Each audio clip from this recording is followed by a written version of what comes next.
बिस्मिल्लाहिर्रहमानिर्रहीम। इस वीडियो में हम कर्चॉफ्स वोल्टेज लॉ, जिसको आमतौर पे हम लोग कर्चॉफ्स या किरचॉफ्स वोल्टेज लॉ भी कहते हैं और फॉर शॉर्ट इसको केवीएल कहा जाता है, उसके बारे में पढ़ेंगे।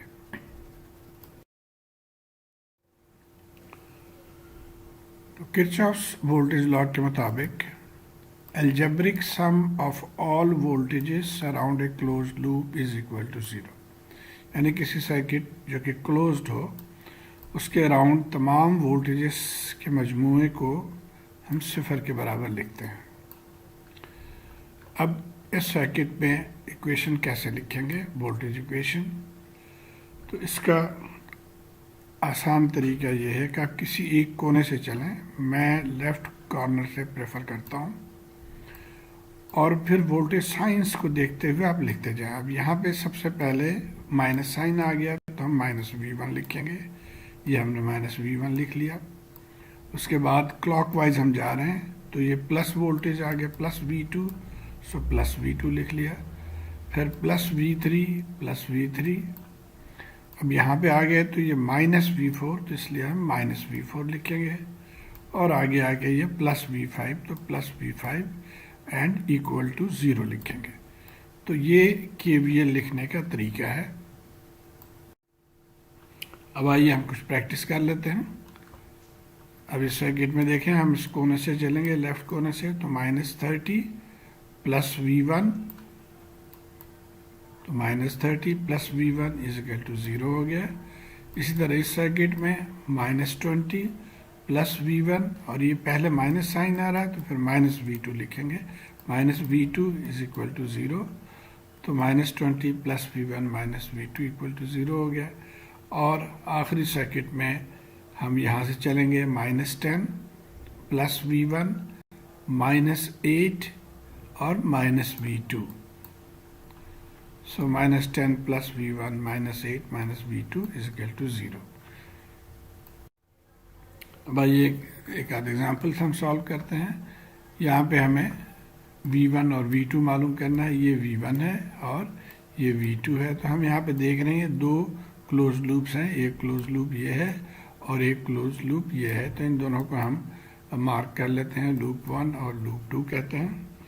तो पहले हम लूप 1 की इक्वेशन लिखेंगे। इस कोने से हम चलेंगे, जिस तरह मैंने बताया कि लेफ्ट कॉर्नर से चलता हूँ मैं, तो यहाँ से चलेंगे तो -V1 आ जाएगा, फिर +1 वोल्ट या 1 और +5 = 0, तो ये आ गया -V1 +1 +5 = 0। और यहाँ से आप V1 निकाल सकते हैं टू बी 6 वोल्ट। इस तरह दूसरे लूप में भी लेफ्ट कॉर्नर से अगर चलें तो -5 +2 और +V2 = 0, सो -5 +2 +V2 = 0। और यहाँ से आप V2 मालूम कर सकते हैं जो कि 3 वोल्ट है। बाज़ दफ़ा सर्किट्स इस तरह से होते हैं जो कि आप जहाँ पे ओपन सर्किट वोल्टेज जो है वो मालूम करने को कहा जाता है, या दो पॉइंट्स के दरमियान वोल्टेज मालूम करने को कहा जाता है, और अक्सर स्टूडेंट्स इसमें परेशान हो जाते हैं। तो इसका बड़ा आसान तरीका है, और वो ये है कि जहाँ पे भी कोई एलिमेंट मौजूद नहीं है, जैसे यहाँ पे तो कोई एलिमेंट मौजूद नहीं लेकिन वोल्टेज मालूम करने को कह रहा है, इसी तरह यहाँ पे भी कोई एलिमेंट मौजूद नहीं है लेकिन वोल्टेज मालूम करने को कह रहा है, तो हम फ़र्ज़ कर लेते हैं कि यहाँ पे एलिमेंट्स मौजूद हैं। तो अपनी तरफ से हमने ये डॉटेड लाइन में शो कर दिया कि यहाँ पे भी कुछ मौजूद है और यहाँ पे भी कुछ मौजूद है। अब अगर आप देखें तो क्लियरली आपको 3 लूप नज़र आ रहे। एक लूप ये हो गया, एक लूप ये, और एक लूप ये। तो ये तीनों लूप्स को हम मार्क कर लेते हैं, लूप 1, लूप 2 और लूप 3। अब लूप्स के क्रॉस हम इक्वेशन लिखेंगे। तो हम इस कोने से चलेंगे पहले लूप के लिए, तो क्या आएगा, -40 +5 और +Vx, फिर +10 = 0। तो ये -40 +5 +Vx +10 = 0, और इसको हम सॉल्व करके Vx निकाल सकते हैं 25 वोल्ट। इसी तरह अब आप जाएँ दूसरे लूप में, इस कोने से चलेंगे तो -Vx +20 और +Vy = 0, तो ये minus V X plus 20 plus V Y is equal to 0, और वी एक्स हमने यहाँ से मालूम कर लिया तो उसकी वैल्यू यहाँ पे पुट कर देंगे। तो इस तरह से वी वाई 5 वोल्ट जो है वो निकल आया। अब आप आ जाए थर्ड लूप पे। यहाँ से चलेंगे माइनस वी वाई -5 और plus V Z, minus V Y -5 plus V Z is equal to 0। V Y हमने यहाँ से निकाल लिया, उसकी वैल्यू पुट कर देंगे तो वी जेड निकल आया 10 वोल्ट। तो ये टेक्निक अगर आप फॉलो करें तो ये बहुत आसान हो जाता है, ख़ासतौर पे जहाँ पे ओपन सर्किट वोल्टेज हो या टर्मिनल्स के दरमियान वोल्टेज मालूम करना हो तो। एक और एग्जांपल देखते हैं। अब यहाँ पे इस सर्किट में VBE और VFC मालूम करने को कहा जा रहा है। तो VBE क्या है? ये B टर्मिनल है और ये E टर्मिनल है, तो इसके दरमियान जो वोल्टेज है उसको VBE हम लिखेंगे। और यहाँ पे भी ये चीज़ बताया गया है कि जो नाम पहले है, जैसे B यहाँ पे पहले आए तो हम B को हायर पोटेंशियल पे समझेंगे, तो इसको हम पॉजिटिव मार्क कर लेंगे, और E लोअर पोटेंशियल पे है तो E वाले साइड को हम नेगेटिव मार्क कर लेंगे।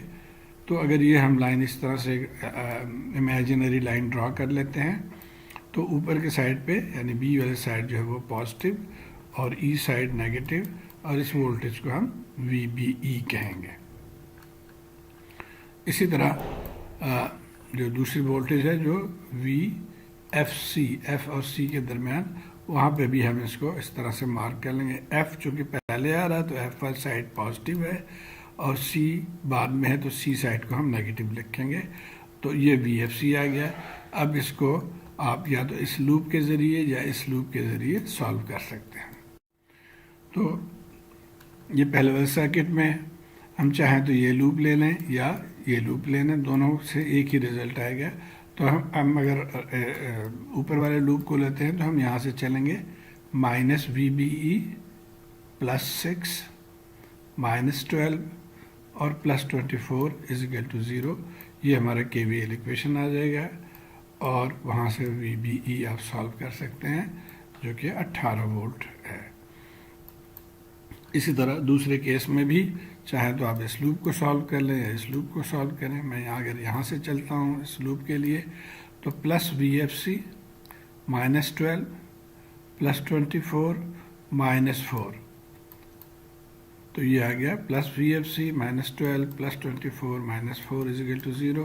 तो यहाँ से आप VFC निकाल सकते हैं जो कि -8 वोल्ट है। तो ये तरीका है KVL इक्वेशंस लिखने के और उसके ज़रिए से वोल्टेजेस, अननोन वोल्टेजेस मालूम करने के। Thank you.